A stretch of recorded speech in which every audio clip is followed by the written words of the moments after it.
Hello, everybody. Welcome to the latest edition of Varsity Aces Live. That's right. I'm at the beach.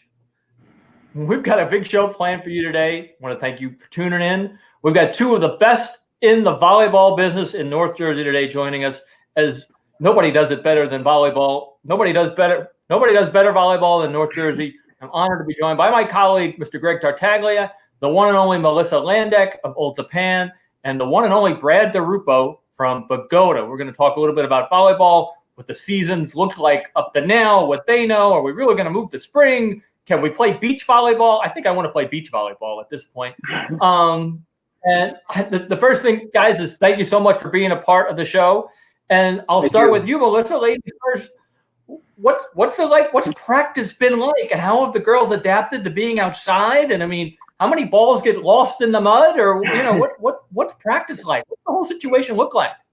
It's different. Certainly, the number one concern is safety and the surface. We're out in grass actually, and we're going in the morning, and it's slippery some mornings, and so you're definitely concerned about the surface. And maybe we're not going, as aggressively as we normally would, especially jumping and landing where you could be in a slippery situation. And what about you, Brad? What kind of situation you got for the Bucks and their practice routine? Well, a couple of years ago, we remodeled the back of our school, so it's a blacktop surface. So we've been out there, and we're kind of limited what we could do. But we made the change yesterday to go to grass, which we're going to do until hopefully we can get inside. But the kids seem to move a lot freer on the grass than the blacktop. But it is what it is. You adjust and adapt, but you do the best you could. And I remember, Brad, you telling me that you can't do any hitting drills on the blacktop because that would be very bad for ankles, knees, and everything else that goes with volleyball. And that's one of the interesting things when it comes to, having a season, moving forward. I can't remember the last hardwood court I saw outside. And so, the indoor outside thing is one thing, because right now, if you're in phase 2, which I think Bogota is, it's 10 people in the gym. Even if you get to phase 3, that's 50 people in a gym, which might be enough for 2 teams, refs, people who work there, et cetera. So we've kind of come to the conclusion that, outdoor, any kind of last dance thing might be tough. But moving forward, how feasible is the season? How many days a week do you think we might be playing? And at what point are we on target? Maybe that's the best question. Are we on target to start October 1 when the season is planned to start? Well, we are on target, but for what I understand, the NJSA is going to have a meeting with the governor at the end of the week to discuss the indoor sports, meaning gymnastics and volleyball. But, the volleyball coaches and volleyball teams are ready to go. We just got to get the go-ahead from the NJSAA, and we're good to go, It would be nice if that occurs at the end of the week, and, like we only have one more week next week, and then we're off for 2 weeks, and then we come back in our 2 weeks of practice before we actually play. So I think if we're going to have volleyball, we got to get back. We got to get in the gym. It's because it's just not, it's an injustice to the kids. And you know what? Like, they need to practice like volleyball, like normal volleyball, So we talk about safety all the time. We need to get in the gym. Yeah, and you were telling me when we spoke last week of volleyball, the idea of beach volleyball might be a fun idea, but it's not the traditional 6 people, it's only 2. So there's a lot of moving parts with volleyball, but I'll ask both coaches. Maybe I'll start with Melissa on this one. Brad, I know you have a very big program because it's so popular in Bogota, but, Old Tappan, Group 3 school, also popular as, defending county champs and all that. Do you see a way forward with being able to have multiple levels of the program, JV, maybe varsity and JV, maybe no JV? Melissa, what have you been hearing, and what do you think? I think that's an area where we have to be creative. I don't think we're going to see 3 levels traveling together as we had in the past. At Old Tappan, we're very fortunate to have 2 gyms, so that would certainly alleviate and help with the distancing. If you could have a separate match going on in each gym, and maybe another level, playing on alternate dates possibly, or, you could take, the freshmen, and not every school has freshmen this day and age. So there's, you find geographically close schools and you pick some play dates where, it's just two freshman teams not on the same day as varsity and JV. You know, I think we just have to be creative to help it happen for kids. And Brad, at Bogota, you know, it's a small school, but I'm amazed sometimes when I go to volleyball matches, you've got more kids than you have seats on the bench. So I'm sure it's going to affect that. And also, I think you mentioned it's affecting like middle school and some of the younger programs who weren't able to have camp this summer. What sort of domino effect might that have down the road? Oh, it could have a lot. Like our middle school is a big part of our success. If we lose a year of middle school, it will set our program back. So I'm going to push for it. But first, once again, we got to find out if we have varsity volleyball. If we have varsity volleyball, then, you know, then we go from there. But that's the first step. But if we don't have middle school, that's a big thing for us. Miss S does a great job with those kids, and they get them ready. She gets them ready to go for high school, and it would be a setback for us, especially a small school like us. You know, we're relying on that program. Hey, Brad, I'm kind of curious from your perspective as also an athletic director. Clearly, one of the things that came out of Murphy's briefing with Assemblyman Scarlo and Benji Wimberly the other day was the governor did kind of highlight the thought that, man, he'd really love all fall sports to be outside if at all possible. That may not be feasible with volleyball, but could you move to spring? Small school like us, I don't think so. Because some of my, first of all, I coach both sports. Melissa coaches both sports. I know Helen does, Karen does, but we share the same kids. So that would not be an ideal situation for a school like ours at all. Melissa, what about? I'm sure you've heard the concept at least. You know, what about moving to spring? Yeah, I mean, that puts me in a predicament. And like Brad mentioned, there's quite a few volleyball coaches who happen to also coach a spring sport. So I think for schools in general, it presents a staffing issue. And for the smaller schools, especially the multi-sport athletes, you know, you'd hate to put a kid in a situation where they have to choose. Yeah. There's that idea that's been kicked around that if hybrid fall, like if the fall were to get canceled, you know, to just have 3 shortened seasons beginning after the new year when hopefully things are better. I'd like to see that entertained before, you know, going that way where, you know, kids and coaches are torn in two directions. About everybody I've talked to has been saying something similar.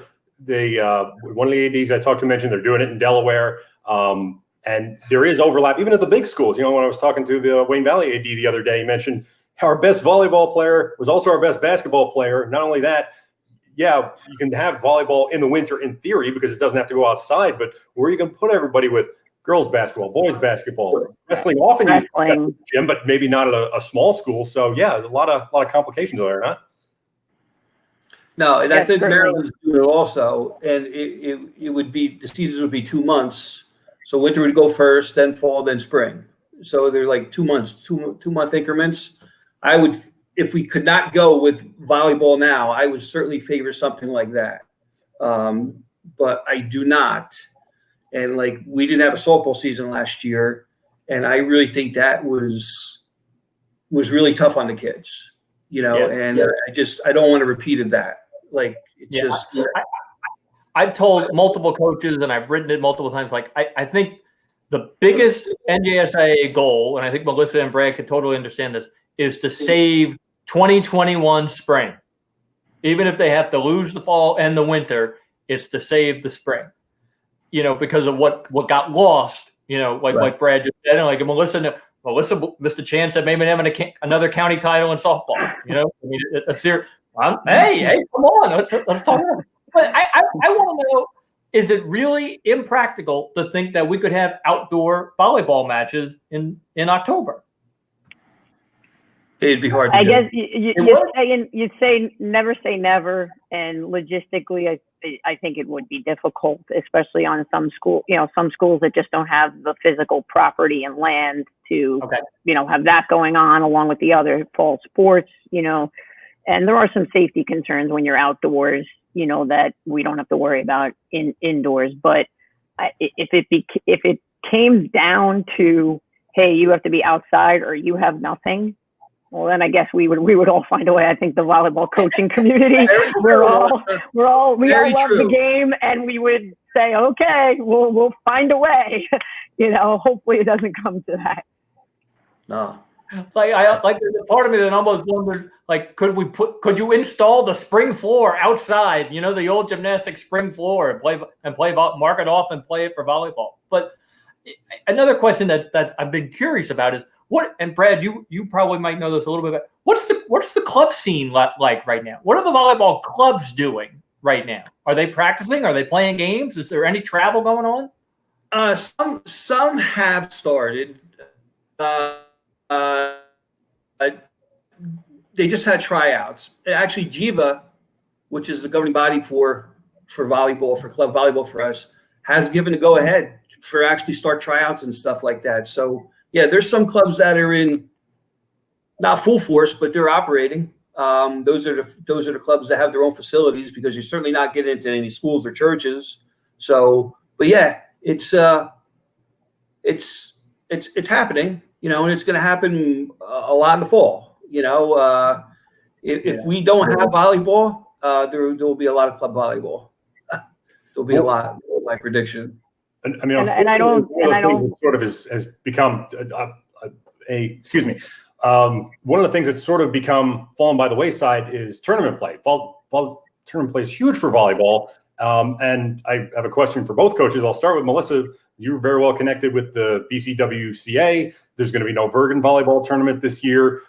How are the dominoes going to fall in that regard? I mean, there are going to be teams, you and IHA are always very good, and Demarest is always very good. Are there going to be ways you maybe set up something to kind of measure yourself against the other components? What are you still able to do, even if you can't play a quote unquote county tournament? Well, two things. Both organizations got together on that decision, and I know you had Nicole and Joe on an earlier show. They used the word postpone. They didn't use the word cancel. So as things take shape with the schedule, if there was at all a prayer of bringing it back on the table in some modified format, I think we would make every effort to do that, So, I'll leave that at that. And then as far as like the all day tournaments, I think you're referring to that we go to in volleyball, I think those have fallen by the wayside just because of the guidelines with the numbers of people you can have in a gym. Although, Brad, you might know more about this. I do. I was under the understanding that you could have maybe 2 quads in this little season. Yeah, it's kind of, in the email that Sharon sent out, you could have 2 3-match weeks.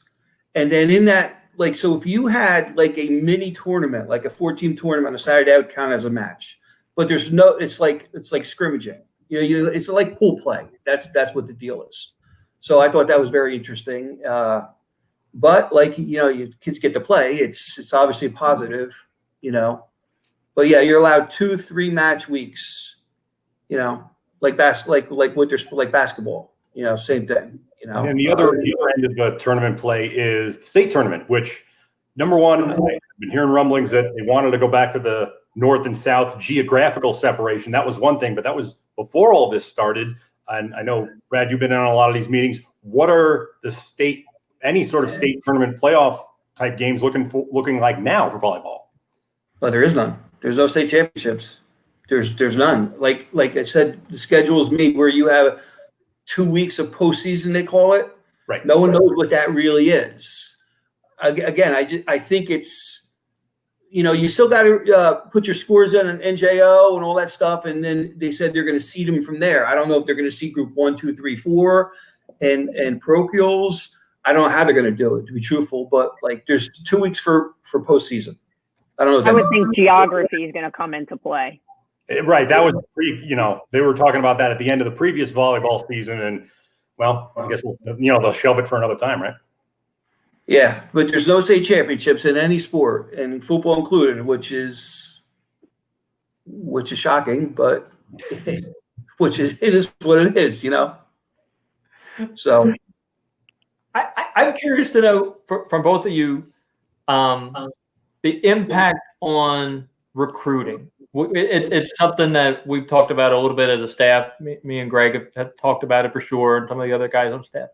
How important is the fall volleyball season in northern New Jersey, where we have sent girls all over the country. Melissa, you have. Brad, you have.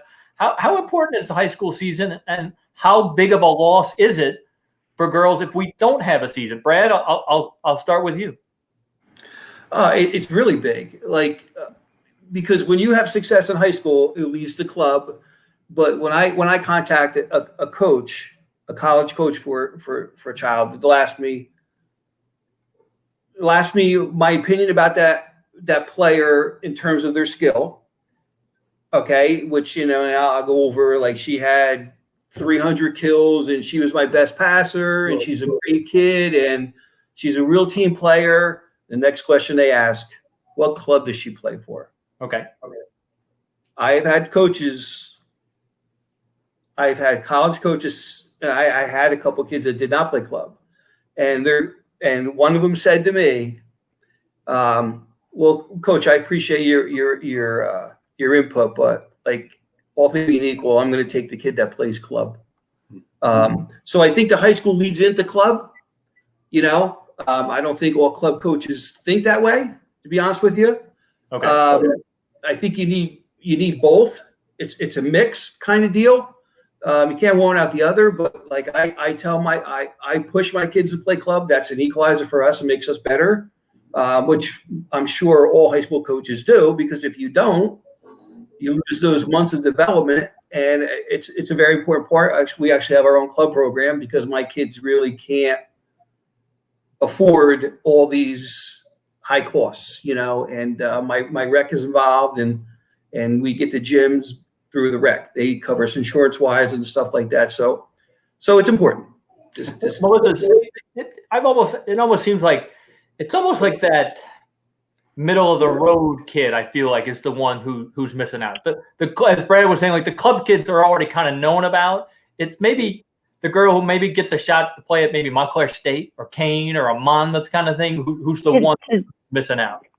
To build on what Brad is saying, I agree with him on the part, especially, a college coach to do in-person recruiting. They're going to go to a club tournament where they can go see, a few hundred teams in a weekend, and it's worth their while.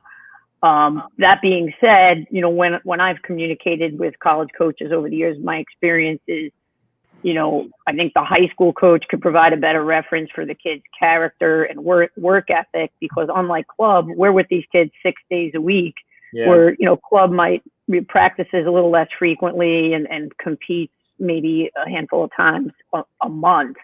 So we definitely have a little more insight into the day to day. We also kind of have insight into the academic side of things.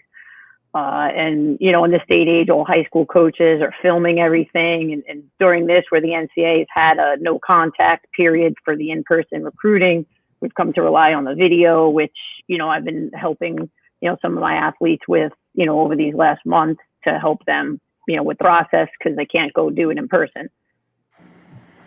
Yeah, I'm not saying it's true for everybody, but, like, if we didn't have a high school season, my kids would not play club.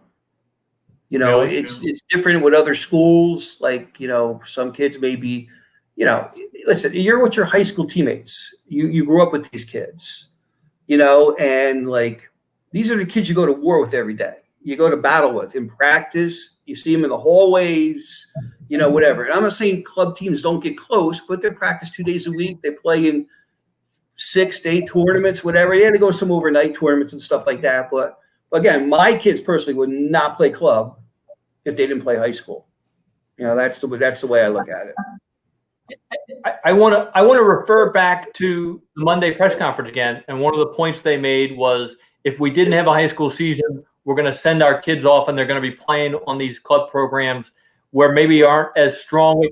Go ahead, Brad. That just aren't going to be as regulated as strongly when it comes to COVID-19 precautions. Melissa, you're smiling too. Is that a true? I mean, or is that an accurate statement? I just haven't done this phase one and these minimal workouts that we've been allowed to do. I can see that a lot of care and planning and concern for the safety and well-being of athletes and coaches, for that matter.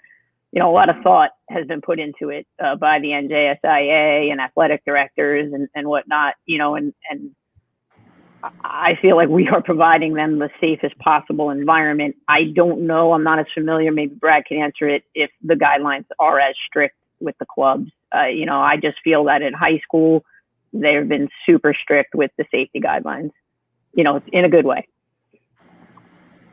The club has their precautions too. They take their temperatures and stuff like that. So yeah, they're on top of it. What I've seen, that they're on top of it. So, but high school's high school. Like, we see the kids every day, so. Yeah. Is it almost more like you can almost spot the kid and the family too, a little bit more of the family background, and you'd be aware of. I know when we've been doing our football previews, I'm sure Greg's been asking the same question I have. Hey, how has coronavirus impacted your program? I haven't had one coach yet in Bergen County, North Jersey, tell me nobody. I interviewed a coach yesterday whose assistant coach lost his father. It happens everywhere. One of the coaches I interviewed, a young man in Lodi, lost his father.